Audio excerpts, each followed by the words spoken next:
ভিনরাজ্যে কাজ করতে গিয়ে মৃত পরিযায়ী শ্রমিকের শোকের ছায়া গোটা গ্রামে। পঞ্চায়েতে কাজের অভাবে ভিনরাজ্যে পাড়ি দিয়েছিলেন মালদার ইংরেজবাজার ব্লকের মোবারকপুর গ্রামের ফুলকুমার মণ্ডল। বয়স 30 বছর। নির্মাণ শ্রমিক হিসেবে মুম্বাইয়ে কাজ করছিলেন তিনি। মঙ্গলবার রাতে হঠাৎ অসুস্থ হয়ে পড়লে পরে তার মৃত্যু হয়। বৃহস্পতিবার সকালে কফিনবন্দি দেহ বাড়িতে পৌঁছাতেই কান্নায় ভেঙে পড়ে পরিবার। অন্তঃসত্ত্বা স্ত্রী, মা ও বাবাকে রেখে রোজগারের টানে ঘর ছেড়েছিলেন ফুলকুমার। তার মৃত্যুর খবর পেয়ে গ্রামে নেমে আসে শোকের ছায়া। পরিবারের দাবি, এখনো পর্যন্ত মৃত্যুর সঠিক কারণ জানাতে পারেনি কেউ। প্রশাসনের তরফেও কোনো নথি এসে পৌঁছায়নি বলেই জানান তারা। সমাজসেবক বঙ্কাই মণ্ডল বলেন, ফুলকুমারই ছিলেন পরিবারের একমাত্র উপার্জনক্ষম ব্যক্তি। এখন তার মৃত্যুতে পুরো পরিবার অনিশ্চয়তায় ভুগছে। জেলা পরিষদের সদস্য মোহাম্মদ জুয়েল রহমান সিদ্দিকী বলেন, আমরা পরিবারটির পাশে আছি। সরকারিভাবে কিভাবে সাহায্য করা যায় প্রশাসনের নজরে আনা হচ্ছে। ব্যুরো রিপোর্ট, আমাদের টিভি।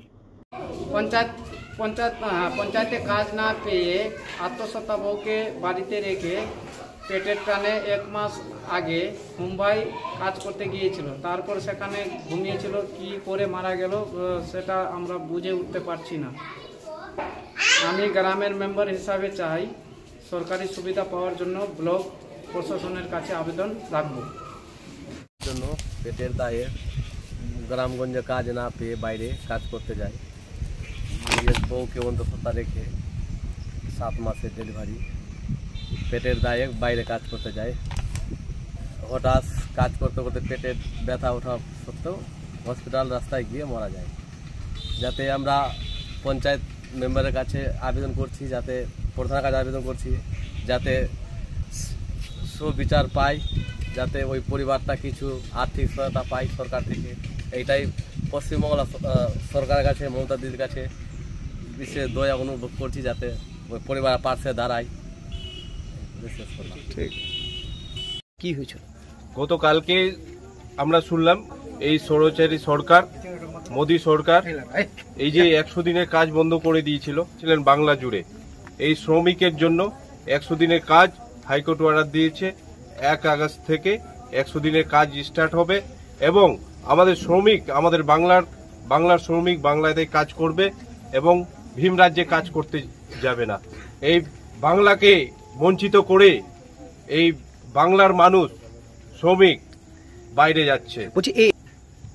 গতকালকে শুনলাম আমার সবাই এবং গ্রাম থেকে বলে, খবর পেয়ে আমরা ছুটে আসলাম। পরিবারের অবস্থা কেমন? কে রয়েছে পরিবারের অবস্থা খুবই শোচনীয়। মা আছে, বউ রয়েছে, খুবই শোচনীয় অবস্থা। আমরা সবাই ওনার পাশে আছি, পরিবারের পাশে আমি আছি এবং আগামী রাজ্য সরকারের বিনামূল্যে সুরক্ষা যোজনা থেকে যে 2 লক্ষ টাকা পাওয়া যায় এই পরিবারটিতে, সেই ব্যাপারে কি বলবেন? সেটা কি পায়? সেটা আমরা ডিএম সাহেব এবং আমাদের বিডিও সাহেবকে, প্রশাসনকে আমরা দিয়েছি এবং আগামীকাল জানা যাবে ও পরিযায়ী শ্রমিকের এতে আয়তায় আছে কিনা, এবং আমরা ওর পরিবারের সাথে এবং 2 লক্ষ টাকা যে আমাদের রাজ্য সরকারের যে পাওয়া যায় সেটা আমরা পাইয়ে দেওয়ার ব্যবস্থা করব। আমাদের এই পরিবারের পাশে আমরা শেষ পর্যন্ত আমরা থাকব। আপনার নাম?